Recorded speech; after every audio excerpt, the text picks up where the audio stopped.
Hey everyone, and welcome to this week's pod. This is the show for the week of August 22nd, 2022.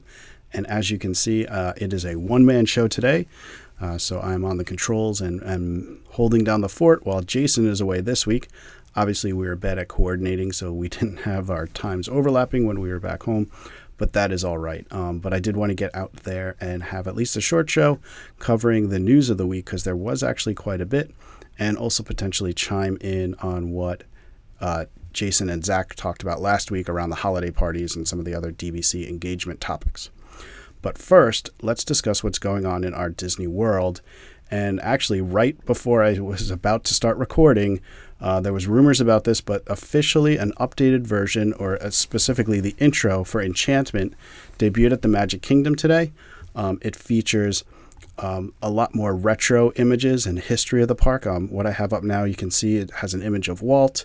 If you're watching on YouTube, there's several other images just of kind of the history of the park. You can see the old Disney World logo, and also, the old Mickey Mouse from when it started and stuff like that. So really great to see. There's some video out there too. I definitely recommend taking a look at that. But I have kind of mixed feelings about this. I mean, on one note, it's great. And it's also great to know that obviously this is something that people were asking for ever since the 50th started, more recognition of the history of Walt Disney World, not just a Disney-themed party. So it's great that, they listened to people and they made the change, but why did it take 10 months? Why did they need to be told this is what people wanted, This should have been there on October 1st, 2021, when it was the 50th anniversary of Walt Disney World.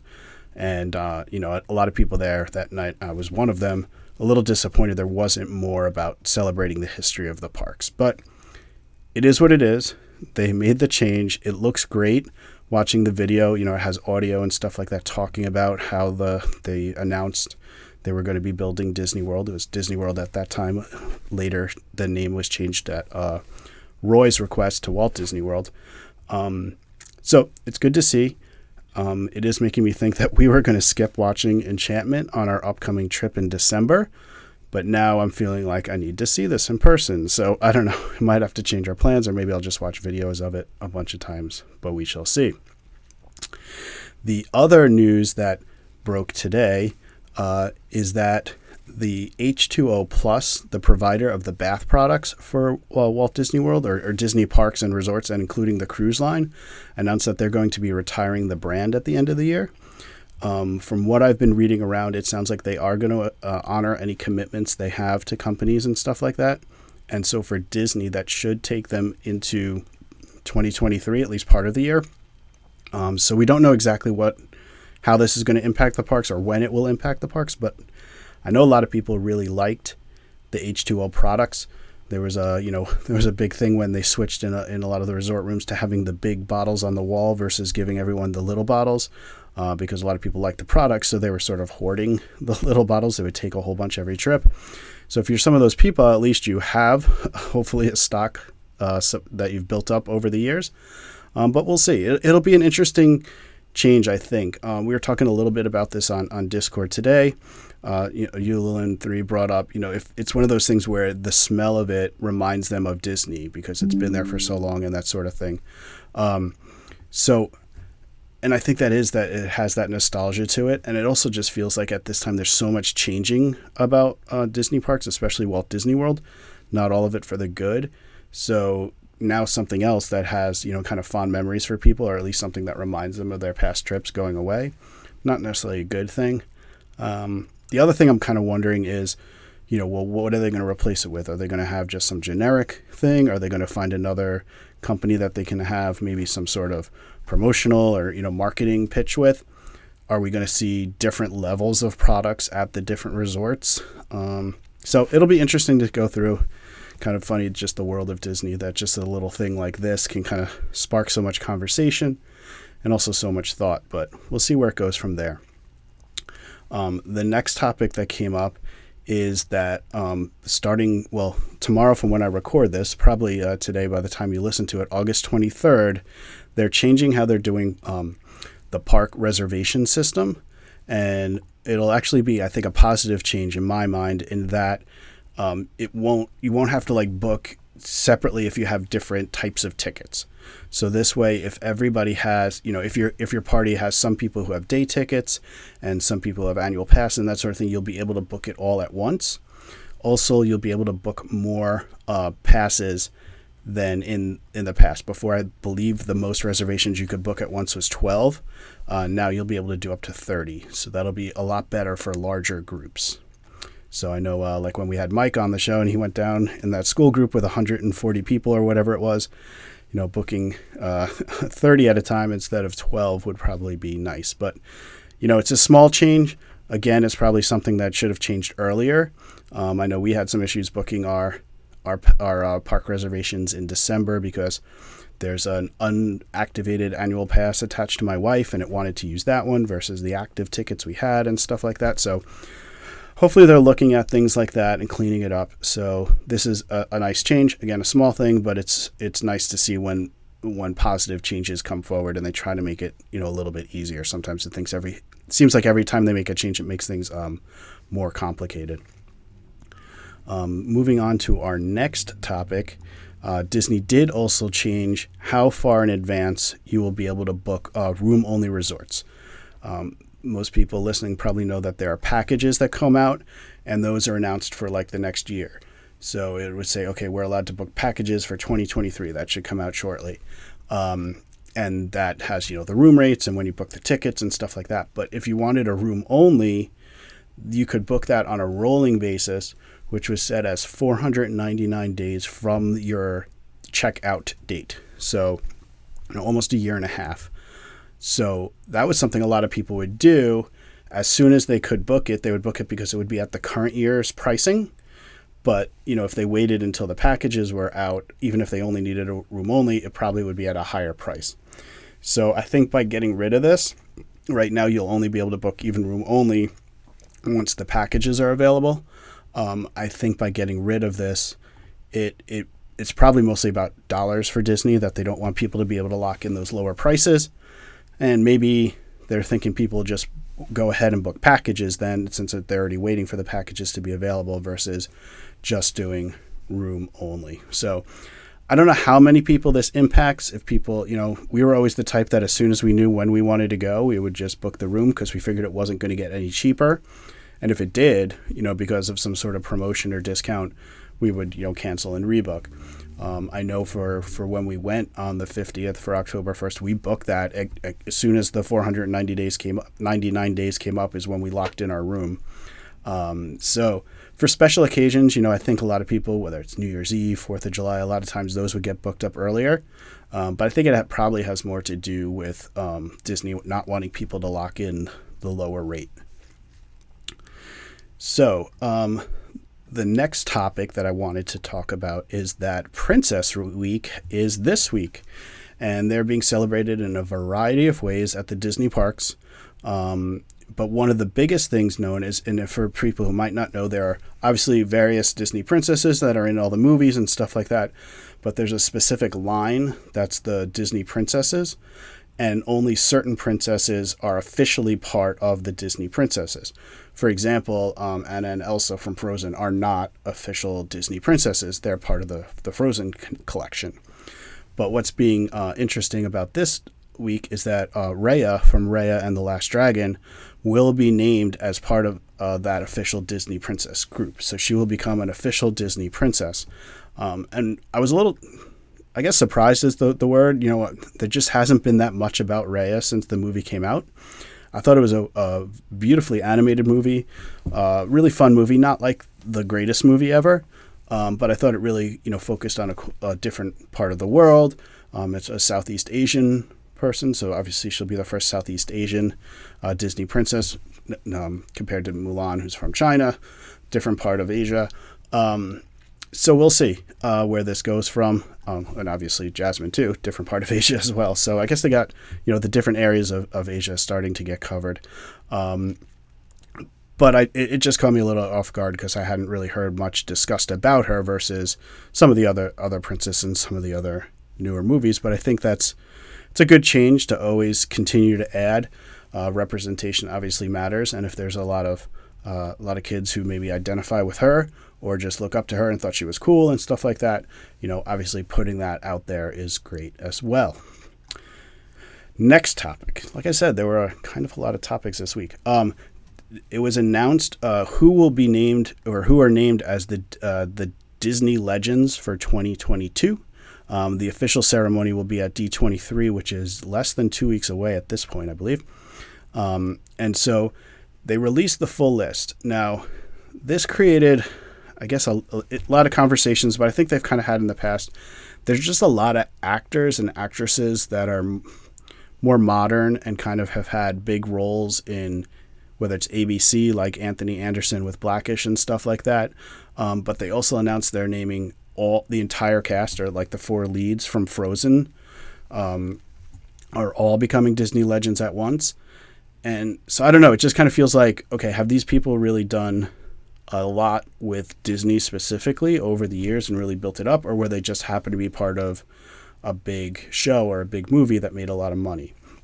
And it kind of led to an interesting conversation I had with somebody on WDW Magic, the user DCL Cruiser, who he threw out, because I was saying you kind of almost have to think of them separately. There's other people like Robert Coltrane, who's an Imagineer who's being named, who worked on a number of rides, including some of the newer ones like Mickey Minnie's Runaway Railway, but worked on a lot of more classic rides as well. You had Bob Foster, who was the person Walt put in charge of securing all the land down in Florida to build Walt Disney World. So you have kind of those more traditional legends, and then you have these more, I guess, people who are more famous for being actors and icons and stuff like that. So icon is the word that this other user put together, that we have to kind of think of legends versus icons, but they're all getting the same award.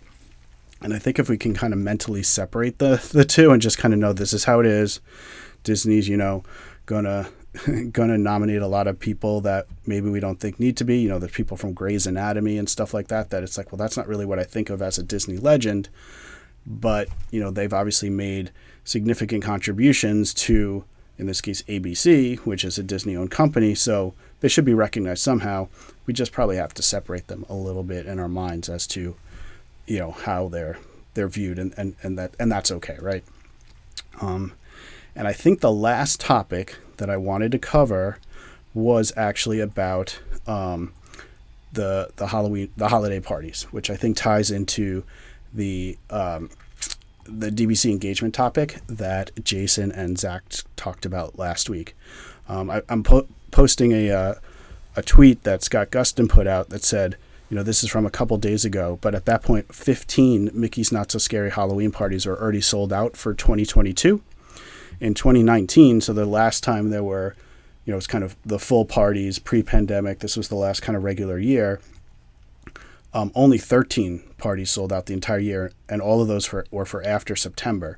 But we've seen all of August is already sold out. So I think it's first of all, it's a sign that the demand is there. I was curious to see how much the demand would be given the price increases. I had done the math a little while ago, and on average, the tickets are about a 40% increase over 2019. So I think, I don't know, it's just interesting to see how it goes and just what the demand is. I think it is also a sign that they're probably capping the parties at numbers a little bit lower than what were used in 2019. And that's also supported by some anecdotal, reports I've been seeing from the parties that, lines for some of the main characters like Jack Skellington and stuff like that are still, can be very long. But, the ride lines are pretty short for the most part. Not really an issue getting a spot for the fireworks or the parade and stuff like that. So it's certainly more crowded than the after hours events they had last year. But it seems like it might be just a tick lower, that they're capping the numbers compared to 2019. And I think the fact of all these parties already being sold out despite the price increase shows that. But obviously it also shows that the demand is there. Definitely talked to a lot of people, and obviously this came up in the conversation with the DBC engagement of people that, they've been dying and waiting to go to these parties for multiple years at this point, right? And so they're going to, if it's 40% more, they're paying the 40% more. It doesn't really matter. And so I have to say, seeing the anecdotal evidence, it does make it a little bit more appealing.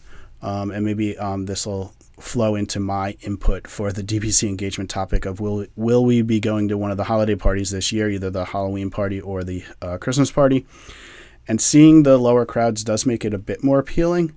But the part that I keep coming back to when deciding, because there are two parties going on, two of the Christmas parties going on when we go in December, of the dates that were there, so we could go to one. It would be $885 for my family to go to a party, and I just can't get past that. As you know, just on top of everything else we're paying to go, and the parties have just never been a priority for us. In the past, I brought it up with my family, and nobody ever really seemed keen to go. And so we never planned around that. And so it's not something it's not an extra that we budgeted for. I think with the way Disney pricing is going and knowing, are you going to pay for Genie Plus? Are you going to pay for individual lightning lanes? Where food prices are going, resort prices, very few discounts going on the resorts. If you're going to, increase level of resort you're staying at, it's also hard to then also pay closing in on $1,000 for your family to go to a party. So it's kind of tough for me because I don't want to poo-poo the parties. I think they're great that they're happening. They provide some unique opportunities for families. All the characters, especially the more rare ones, are great to see. The fireworks shows are some of the best ones that they do. It's just, you just can't do everything. You can't do every extra when you go to Walt Disney World. And that actually led to a conversation we had on the Discord server today, kind of thinking like you kind of have to pick and choose how you're going to do Disney trips going forward, because it's just more money than it was in the past. Are you just going to say, well, we're just spending more money, it is what it is? Or are you going to cut back on some of the extras you do? Are you going to go for fewer days?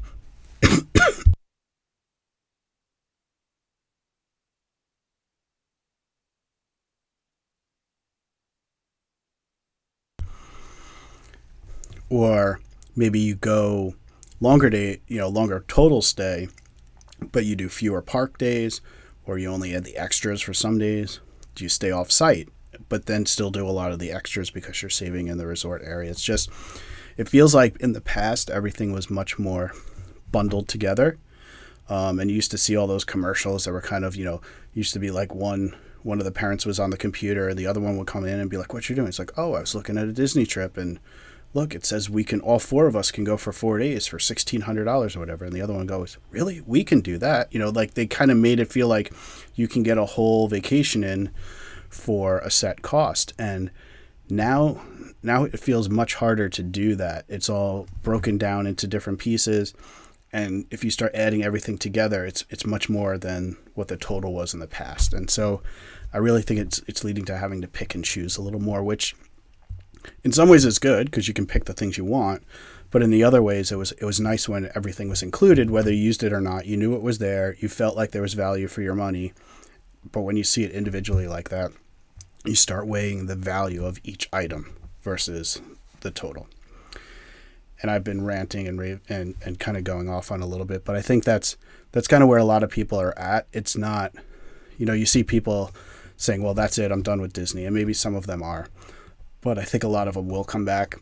And a lot of us have been talking that we're not giving up Disney, but we're changing how we're doing our Disney vacations. Maybe they're less frequently, or, it's not going to be in the same as the past, which everything evolves. But, it's also a little sad sometimes when you see things that brought you so much positive memories in the past have to change. But with that, I think I'm going to just mention what I have as the DBC Discord engagement topic for this week that we will then discuss on our next episode, and it's around cost for it's related to cost to Disney as well, but this is about the park tickets. How much is too much for a park ticket? What is the price point where you would really consider buying tickets, or where you would say, that's it, I can't even pay, that's too much for me to just even get into the parks? Or does it impact, well, if that's where they're going to be, we can't go as often, or that sort of thing. So where's that price point where you just sort of start balking at, before we've been talking about all the kind of the extras, where does kind of that base point, because you kind of need to get in, whether you're staying on site, off site, whatever, you need park tickets to get into the park. So where's that break point for you where it's just too much is too much? And you can chat about that on our Discord server, or wherever you can find us on social media. So reminder that we are on Twitter, Instagram, Facebook, YouTube, and TikTok, all at the DBC Pod, the Discord server. And I hope that you enjoyed this little quick show I had. Like I said, a lot was going on this week. A lot of things maybe we'll get Jason's thoughts on if he wants to chime in on anything when he's on next. But really, a lot going on, a lot of small changes, but a lot of things that I think can enhance trips. And go watch that video of the updated Enchantment. All right, take care, everyone.